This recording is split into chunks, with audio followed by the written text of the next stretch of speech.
Greetings, church history friends, and thank you for joining us this evening.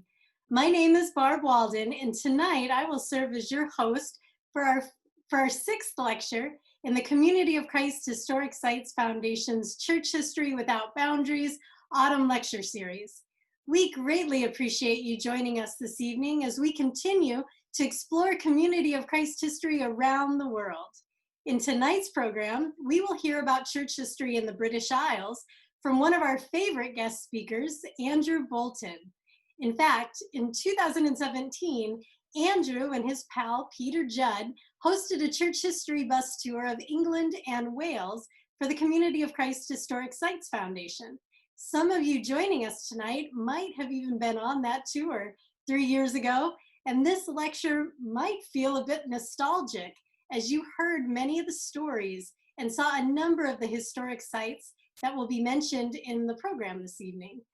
Andrew is already talking about repeating that church history tour and hosting a number of other future tours once we get beyond this COVID-19 era. You see, it's an annual tradition for the Community of Christ Historic Sites Foundation to take to the road to explore church history on a bus tour every autumn. Unfortunately, due to COVID-19, we will not be traveling this year, choosing rather to stay home for everyone's safety. So instead of boarding a motor coach, we will travel the world through the pages of church history. Even better, a number of fantastic historians will be joining us in donating their time and knowledge to exploring Community of Christ's global roots every Thursday night until November 19th. So thank you all for staying home, staying safe, and tuning in with us this evening. Now, here's what we can expect from tonight's program. My remarks will end around 7:05 Central USA time. Our guest speaker will then begin his lecture series and slideshow, a presentation that'll run close to 40 minutes in length. At the close of the lecture, around 7:45, we will open up the floor for questions from the audience. Then our program will draw to a close around 8 p.m. Central Time tonight, giving us a full hour of church history in the British Isles. I'm not alone this evening hosting the program, as Megan Reed is joining me tonight as co-host. Megan, who I hope is a familiar face to many of you, has been a steady co-host throughout both the summer and autumn lecture series. She is the best. Megan is working on her master's degree at Louisville Presbyterian Theological Seminary. She's also serving as a student intern in the Alma Blair Internship Program, a young adult program at the historic sites made possible thanks to your generous donations. So thank you, Megan, for serving as a co-host with us this evening. Our Church History Without Boundaries Autumn Lecture Series is not only a great way to spend a Thursday evening talking church history, it's also a benefit for the Community of Christ Historic Sites. You see, the sites are temporarily closed for public safety due to COVID-19. However, the preservation and maintenance needs of the historic properties continues on even in a pandemic. Your donations are especially critical this year, as the loss of revenue from site preservation fees and museum store sales in 2020 is unprecedented. As we continue to work towards the goal of becoming self-sustaining, your donations from tonight's lecture will go a long way towards supporting and preserving Community of Christ historic sites for future generations. If you would like to make an online donation, Megan has dropped the donations link in the chat box just now. You're also welcome to send a donation in the mail to the address found in the chat box. Thank you for helping preserve church heritage with your donations. Now, the last person I want to introduce you to is tonight's guest speaker. Andrew Bolton has written a number of papers on Latter Day Saint history that have been published in the Mormon History Association's journal, the Journal of Mormon History, Dialogue, John Whitmer Historical Association Journal, and Restoration Studies. As an apostle, he coordinated the work of Community of Christ in Asia for 9 years, from 2007 through 2016, in over 215 congregations throughout 10 countries. In tonight's presentation, Andrew will be speaking about the history of his homeland. In fact, he is delivering this lecture from his home in Leicester, England, where I believe it is a little after midnight right now. Welcome, Andrew, and thank you for sacrificing a good night's sleep in order to join us this evening. I'll turn the microphone over to you as we are all ready to hear about church history in the British Isles. Good evening, everybody. It's great to be with you this evening from Leicester, England. I'm 6 hours ahead of Zion time and independence. So we're going to ask you to get your passports ready. Your tickets have already been paid for, and we're going to go on this journey around 19th century British Isles church history. The most spectacular harvest of souls since Wesley's time is the judgment of one British historian.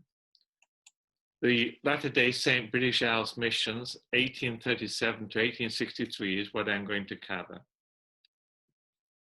So just a little bit, Great Britain is not great in terms of prestige, but in terms of the island. So it's England plus Wales plus Scotland.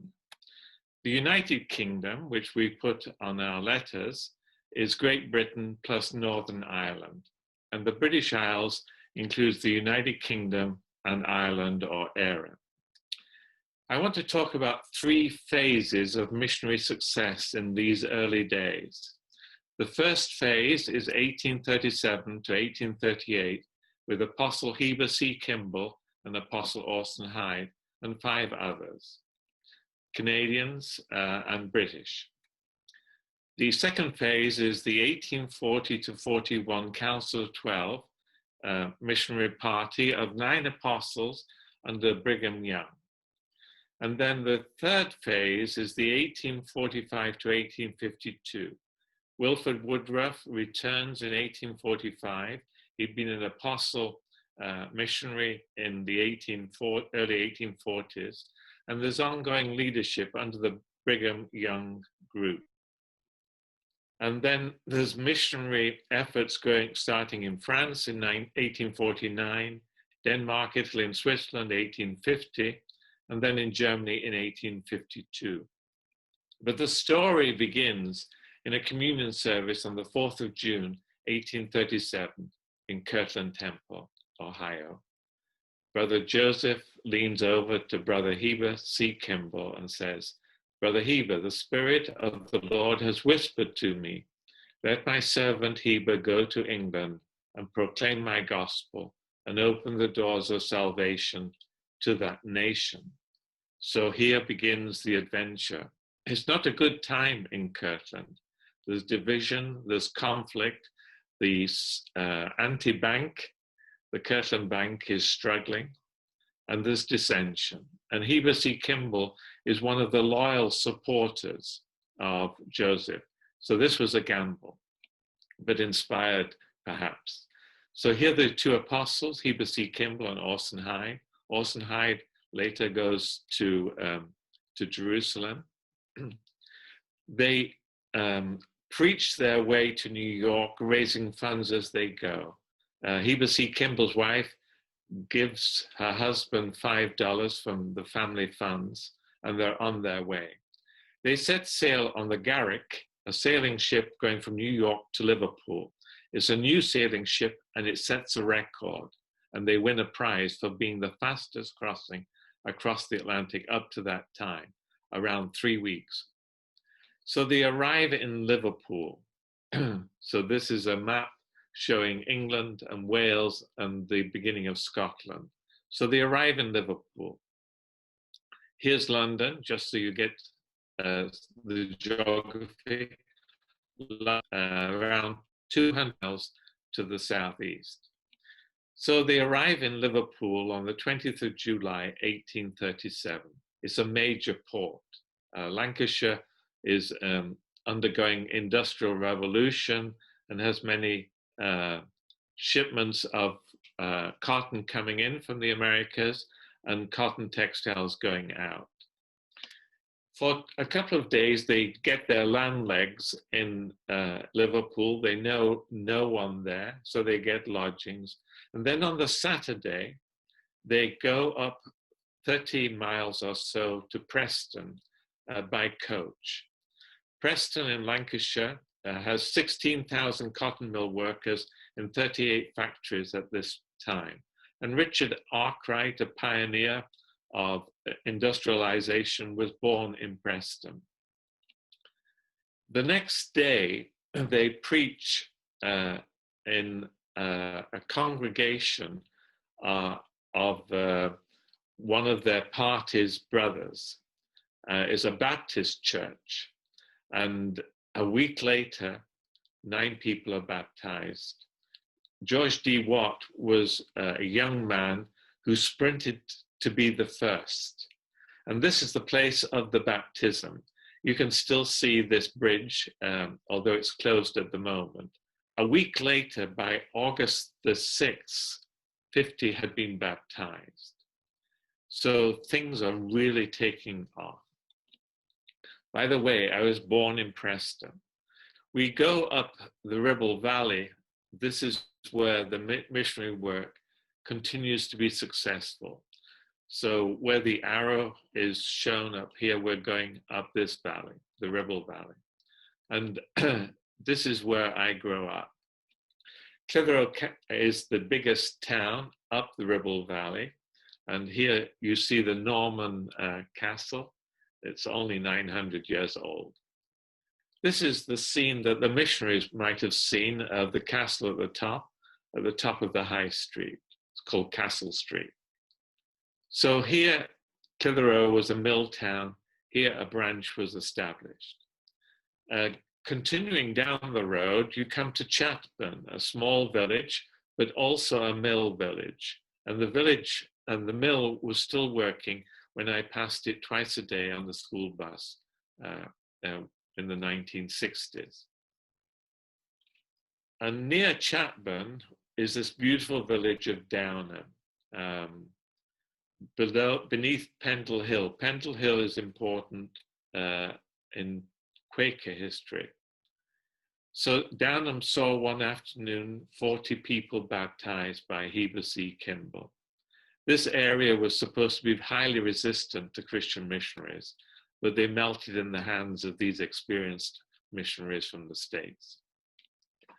After some months, Christmas came, and the working class at this time had 2 holidays a year. One was Christmas Day, and the other was Good Friday. So they gathered in conference on Christmas Day, 300 of them, and in that time, they had 100 children blessed. That's very significant because part of the appeal of the message was we didn't think children who were unbaptized were damned. And the infant mortality rate was around 50% at this time. There are also some ordinations on this day. On April the 8th, 600 to 700 people gathered in conference before the missionaries departed, leaving one of their number to help sustain the work.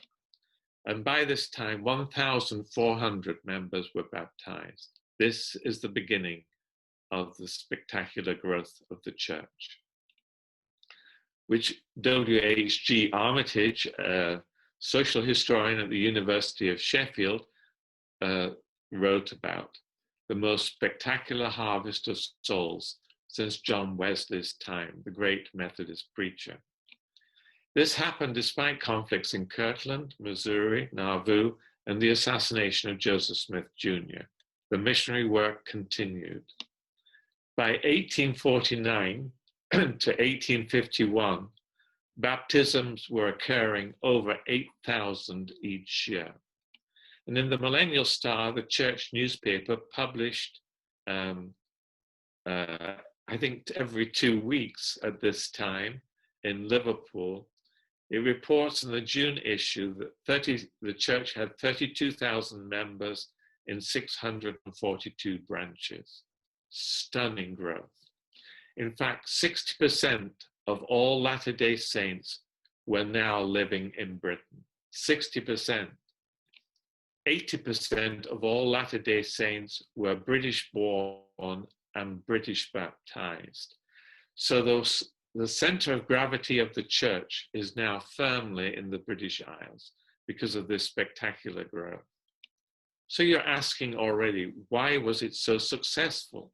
Why was an American gospel so successful in the British Isles? So let's look at the context, first of all. Nonconformist Christianity. So a little bit about geography. When I talk about nonconformists, I'm talking about Methodists, Congregationalists, Baptists, Quakers. I'm not talking about the Anglican Church, the Church of England. So if you see here, we have a line dividing up Britain into Southeast England and then Northwest Britain. Southeast England is the most affluent part of the country. It still is. Here you have the best agricultural land. Here you could raise the biggest armies for the conquest of the British Isles. Here you had Cambridge and Oxford, centers of learning. Here you had the capital, London. And here you had ports facing Europe, the continent of Europe, and therefore blessed with trade. Northwest Britain is hilly. You can only really grow grass, and on that grass you grow sheep and cows. Northwest Britain, here the Anglican Church was much weaker. Here nonconformity was much stronger. All the great nonconformist leaders were born north of this line. So Southeast England, the Anglican Church is strong, and Northwest Britain, this is where nonconformity is strong. So if we look here at the figure of baptisms and membership in the British Isles from the Latter Day Saint missionaries, this is the scene we get. To look at the figure of Northwest Britain, you see nearly 7,000 church members belong north this line here. In Southeast England, 539. So overwhelmingly, our converts come from Northwest Britain, from non-conformist backgrounds. And this is made clear in this particular sample done by Malcolm Thorpe. You see that Methodists made up a quarter of our membership. The Church of England was 20%, and so on. You go down. These are all non-conformists. Only 2 Catholics out of this sample of 280. So why so successful? Nonconformist Christianity. The second reason for our context being so successful and receptive to the Latter Day Saint gospel is poverty in the Industrial Revolution. Background: the Cultural Revolution happened first. This led to the enclosure movement, whereby common land was fenced in, often by the rich and powerful, who could pay for acts of parliament to do this. And you have this rhyme protesting this. They hang the man and flog the woman who steals the goose from off the common, yet let the greater villain loose that steals the common from the goose. So this pattern that you think is so rich of fields checkered over the landscape is a development in the last 500 years. In the era of common land, it didn't look like this. Then the second part is the Industrial Revolution, coming about because of coal and steam engines, canals and railways, improving transportation, and then the industrialization and the factory system of textiles and then iron smelting, etc. It created enormous wealth, unseen before, but also great poverty. And if before this was happening, you got the life expectancy in the rural areas, it was around 38. But in the slums of the newly industrializing city, it dropped to half that, 19. Infant mortality rate was appalling. And on top of all of this, from 1837 to 1843, you have the worst economic depression in 19th century in Britain. It affects the banks in Britain as well as other things. And that sets off a panic of bank collapses in the United States. The two economies are already linked. And that's one of the reasons why there's trouble in Kirtland, because the bank there also fails as part of this economic depression that begins in Britain. Let's look at poverty and the working class. And I want to look at 3 case studies. The first one is Lancashire cotton workers, which we've begun. The rural poor in Herefordshire with the United Brethren. And the Merthyr Tydfil iron workers, colliers, that's coal miners, in South Wales. So Lancashire, we've already started talking about, the Ribble Valley. By the way, the Ribble Valley has been called by one LDS scholar as sacred geography as Palmyra and Kirtland. So amazing things happened, and Lancashire continued to be a growing strength in the church. The church's headquarters were in Liverpool or Manchester, 2 great big cities, and in the smaller mill towns in Lancashire. So let's now go to Herefordshire. And the blue arrow, it points to Herefordshire. You see Dunfield House mentioned here. That didn't exist as a church facility then, but it had been built already. Dunfield House is our reunion campgrounds. So let's look at what's happening in Herefordshire here. We tell the story of the Benbow family. Now, Wilford Woodruff, a very fine apostolic missionary, was doing missionary work in the English Midlands, in Stoke-on-Trent and Birmingham, and he came across William Benbow, who was a new convert and who was very enthusiastic. And he said, "You have to come and visit my brother John Benbow in Herefordshire. He's a farmer. He has over 200 acres, which in those days was a big farm. He rented it, so he's not a landowner, but nevertheless is a well-to-do farmer. And the house for the Benbow farm at that time was here, where my cursor is showing. So John Benbow and his wife both embraced the Latter Day Saint gospel. Their home was headquarters for Wilford Woodruff for some time. John Benbow was a member of the United Brethren, a primitive Methodist offshoot which had an idea of restoration of the New Testament gospel, something that we also believed in at this time. And the United Brethren were well organized, and they were also more working class. Here's the pond on John Benbow's farm that the first baptisms happened. You can see it's kind of messy, and you wouldn't want to be baptized in that. And in fact, Wilford Woodruff spent a whole day cleaning out the pond before the first baptisms. Wilford Woodruff was a very good preacher, and the local Church of England vicar was really annoyed that his flock was joining this Latter Day Saint movement. So he sent the policeman to arrest Wilford Woodruff. Now the policeman was both curious and polite, so he didn't make his move to arrest Wilford Woodruff until after he'd finished preaching. In fact, he couldn't arrest him because he was a properly licensed preacher. But anyway, the policeman was so convinced by Wilford Woodruff's message that he too was baptized, to the great consternation of the Church of England vicar. So this is the only building the United Brethren had, Gadfield Elms Chapel. And this became a Latter Day Saint chapel. There were around 601 United Brethren members. 600 of them were baptized. There was only one holdout. So you can go and visit this place today. It's been restored. And there you see my wife, Jewel, our great niece, Ellie, and Norwegian church member, L. Ray Henriksen. In this area are two settlements, Chartist settlements.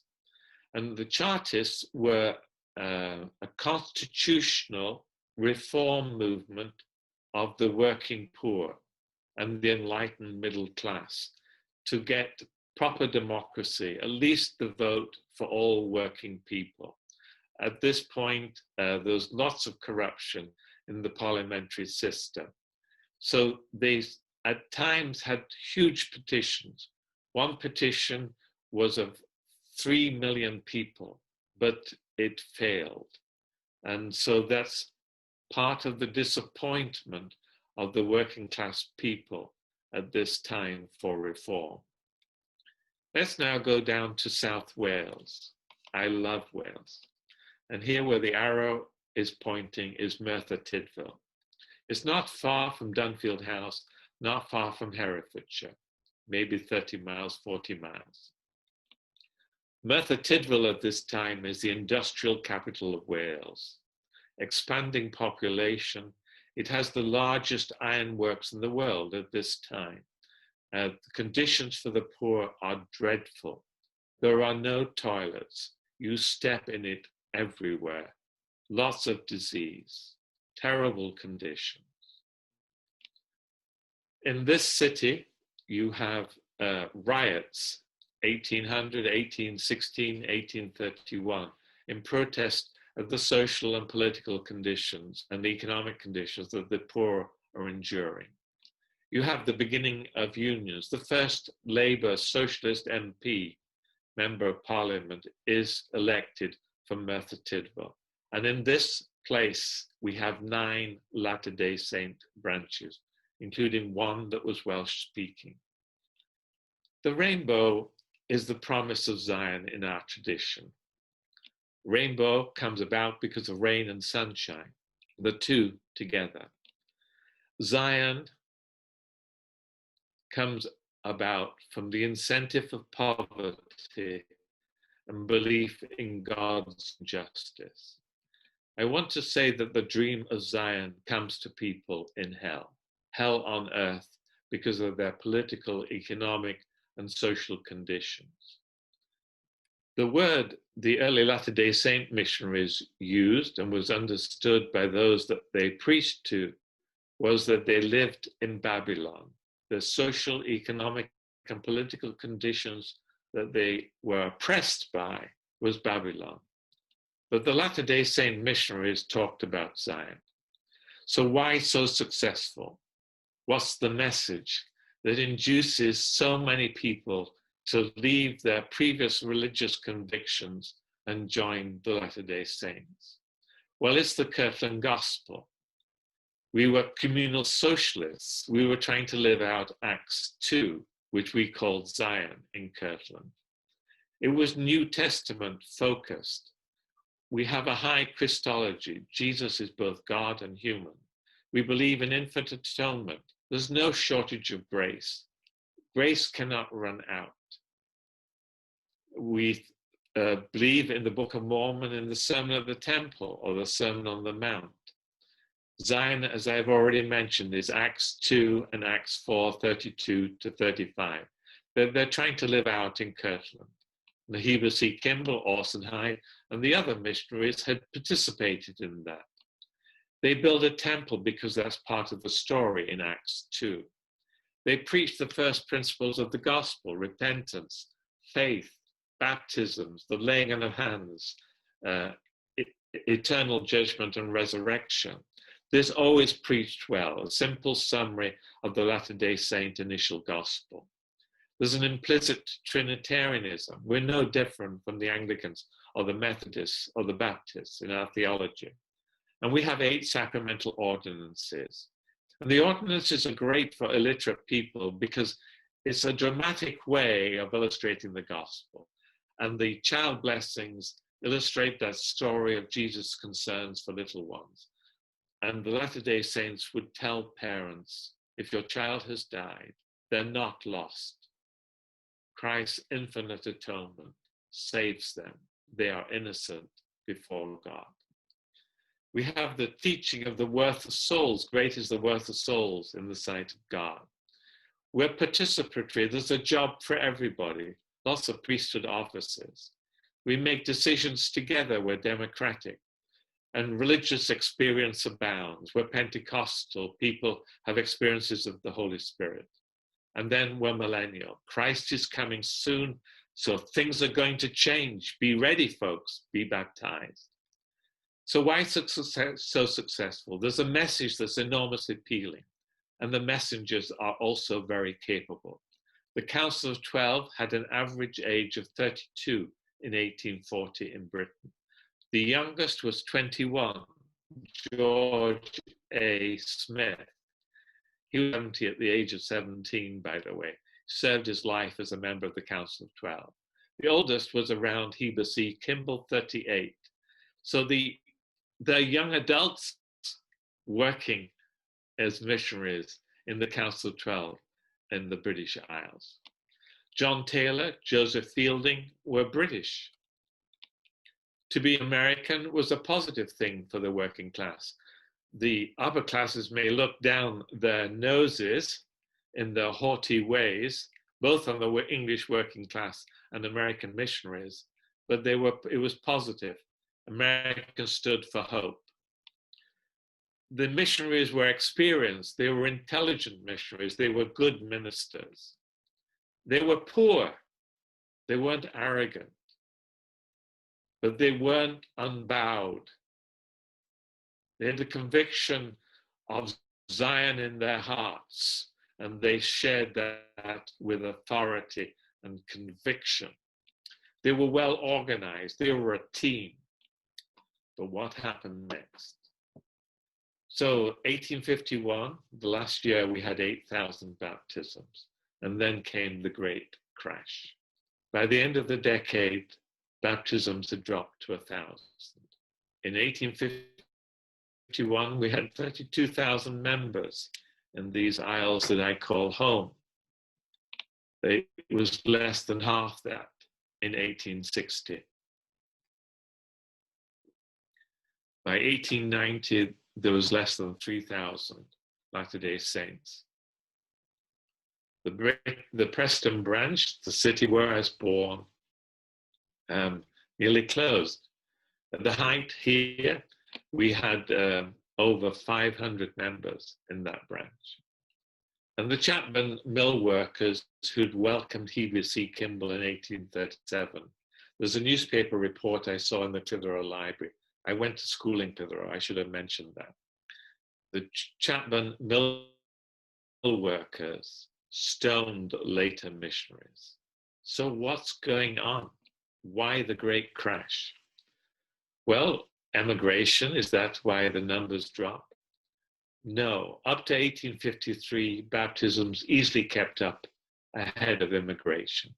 For every 5 people baptized, 4 stayed, only 1 migrated. Excommunication, up to 1853, this was not a major cause. So Craig Foster argues the causes for the great crash were these. And Craig Foster is the only LDS historian that's honest about this. So I'm using his book. Polygamy becomes official in the church's newspaper in January 1853. Up to that time, lots of things were blamed. People tried to discredit the Latter Day Saint missionaries, but nothing stuck until it was officially declared that polygamy was really happening in the church's newspaper in 1853.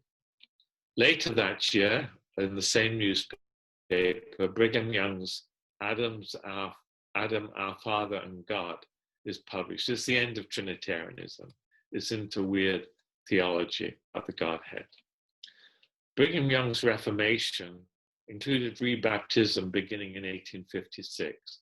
And this was establishing discipline in these unsettling times when polygamy has become public and theology is changing.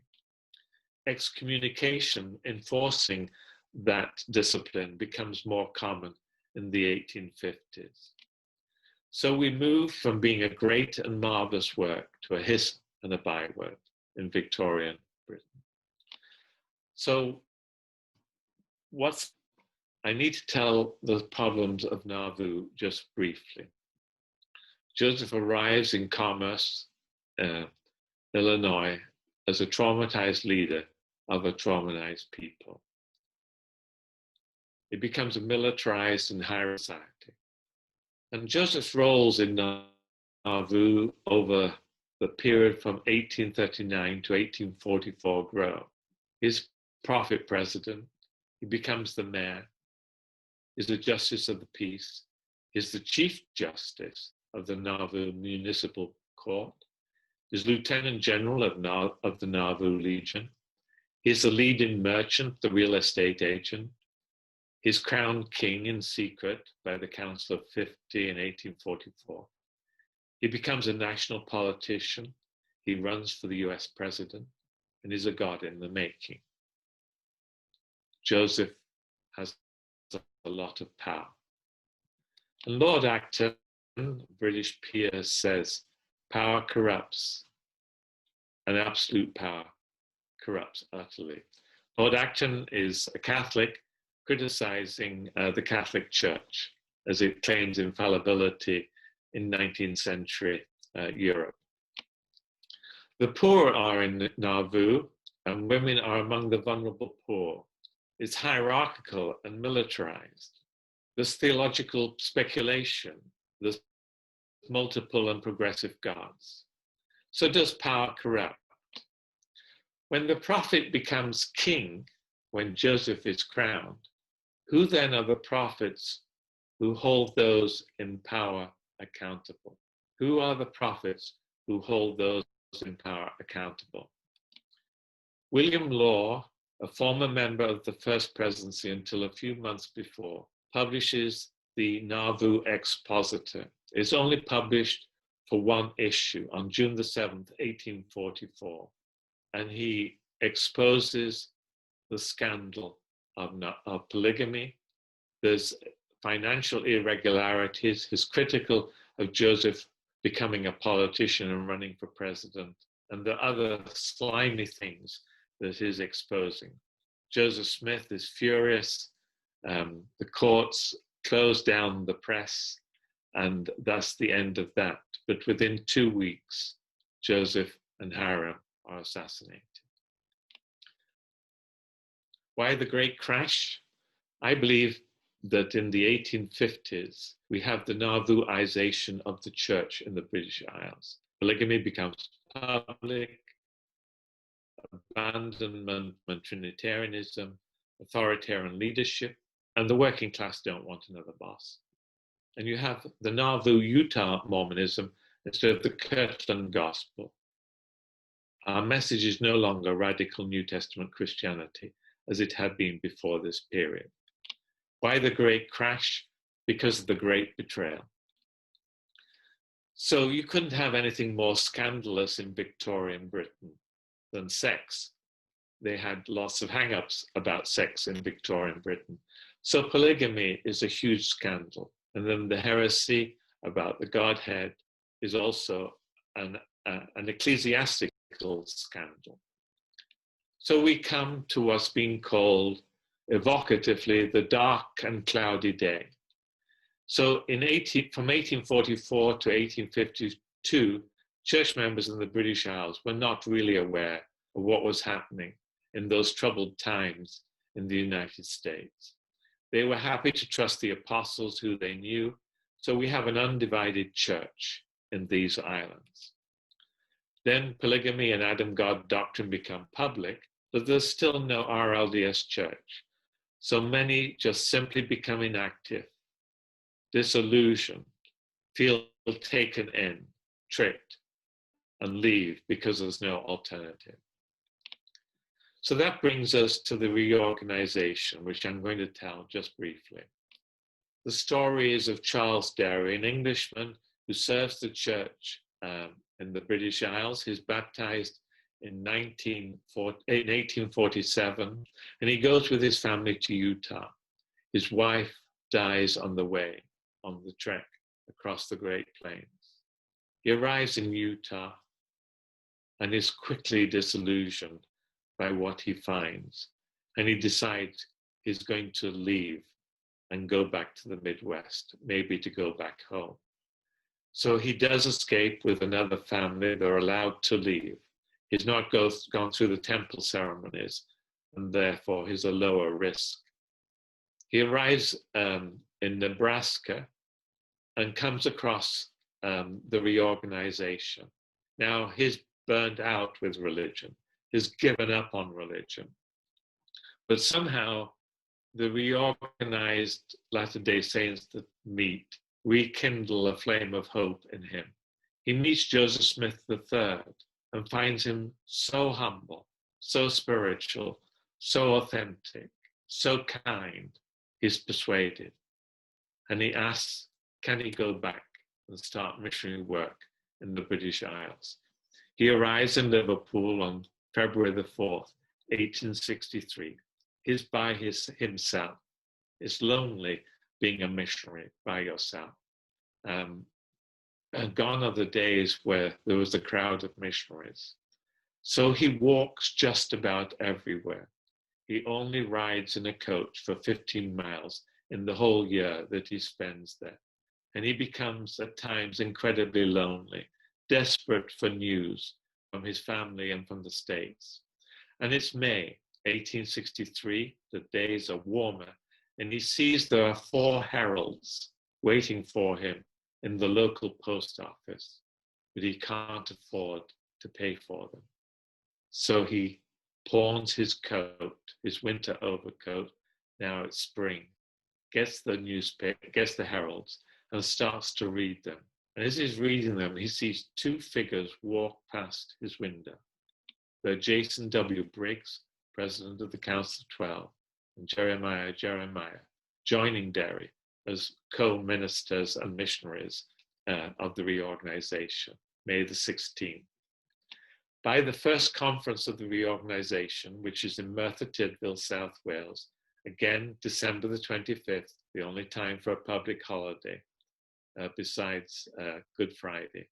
There are 106 members gathered, 36 elders, 12 priests, 1 teacher, and 1 deacon, and the reorganization is launched. So, the most spectacular harvest of souls since John Wesley's time. Is the story of this remarkable church growth in the British Isles unique? No, the church is growing just as fast in the global south, in Africa, Latin America, and also in Asia, where I worked. But there are struggles. The story of Nauvoo helped me cope with some of them in Asia. You still have to deal with corruption. In 2015, we celebrated the Golden Jubilee of the Church in India. 15,000 members gathered. Steve Veazey was there preaching and celebrating. So the men sit on one side in India in the congregation. The women are more comfortable with this arrangement. Your people are sitting on the floor. You can see there's quite a crowd. And here are sisters waving at you this evening, saying hello. We're brothers and sisters too. Thank you, Andrew, for sharing your research with us tonight. This has been a wonderful evening.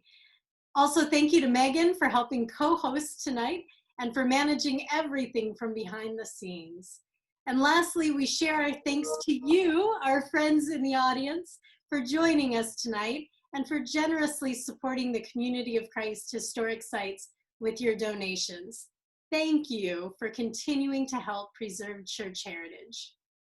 Now, I encourage you to tune in next week as we explore the story of Community of Christ in Korea with Steve Shields. Megan has already dropped a link to the autumn lecture series in the chat box. Follow that link to register for next week's program. It's an evening you don't want to miss. So until then, church history friends, until we gather again, please take care, keep reading your church history, and have a blessed night. Thank you.